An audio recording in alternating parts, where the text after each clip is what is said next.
ఇంతకీ చాక్లెట్ దోశని ఎవరైనా ట్రై చేశారా లేదా? చూడండి, నేను ఇవాళ మళ్ళీ చాక్లెట్ దోశ చేశాను మా చిన్న పాప కోసం.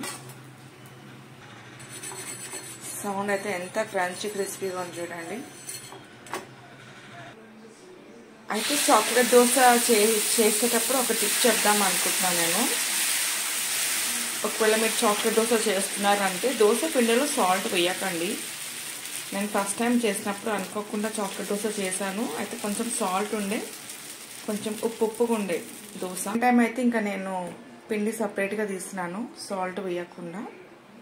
కొంచెం సాల్ట్ వేస్తే ఓకే, కొంచెం వేస్తే ఏం కాదు, కానీ ఎక్కువ వేయద్దు, మళ్ళీ అది ఉప్పుగా ఉంటుంది.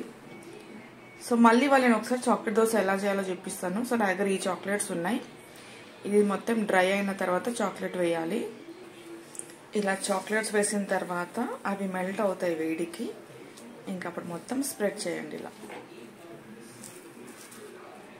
స్టవ్ సిమ్లో పెట్టుకోవాలి.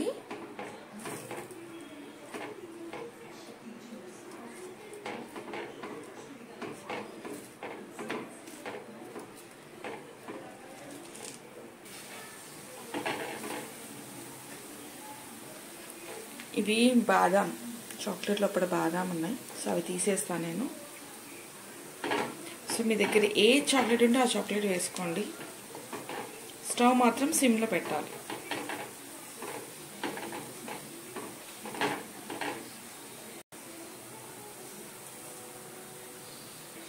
నేను యాక్చువల్గా అస్సలు చాక్లెట్స్ తినను. నాకెందుకో చాక్లెట్స్ నచ్చవు. మా ఇంట్లో మా వారు మా పిల్లలు తింటారు. నేను చాక్లెట్స్ తినకపోతుండే, కానీ ఇలా దోశలు వేసినప్పుడు ఒక్క దోశ తింటున్నాను, చాక్లెట్ దోశ. చాలా బాగుంది అసలు. నేను నార్మల్గా నట్టెలా బ్రెడ్ ఇవన్నీ ఏవి తినను, చాక్లెట్స్ అంతగా నచ్చవు నాకు. కానీ ఈ చాక్లెట్ దోశ మాత్రం 1-2 తింటున్నా ఈ మధ్య. చట్నీ చేసినా కూడా 1 దోశ 2 దోశలు తింటున్నా. ఇంట్లో అందరు తింటున్నారు, చెప్పాలంటే నేనే కాదు, అందరు తింటున్నారు. అంత బాగుంటుంది. సో మీరు కూడా అప్పుడప్పుడు, మనం రోజైతే తినాం కాబట్టి అప్పుడప్పుడు చేసుకోండి. అంటే మొత్తం క్రిస్పీ అయ్యే వరకు వెయిట్ చేయాలి. పైనుంచి ఆయిల్ అన్నా, నెయ్యి అన్నా, బటర్ అన్నా ఏదన్నా వేసుకోండి.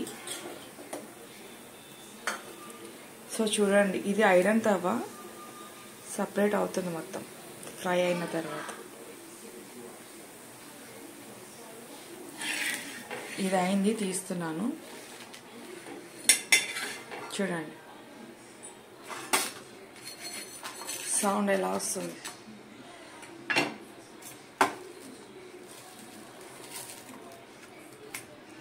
ఎంత క్రిస్పీగా ఉంది. సో మీరు కూడా ఈ దోశలు ట్రై చేసి ఎలా ఉందో నాకైతే కామెంట్ చేసేయండి. Thank you for watching my video.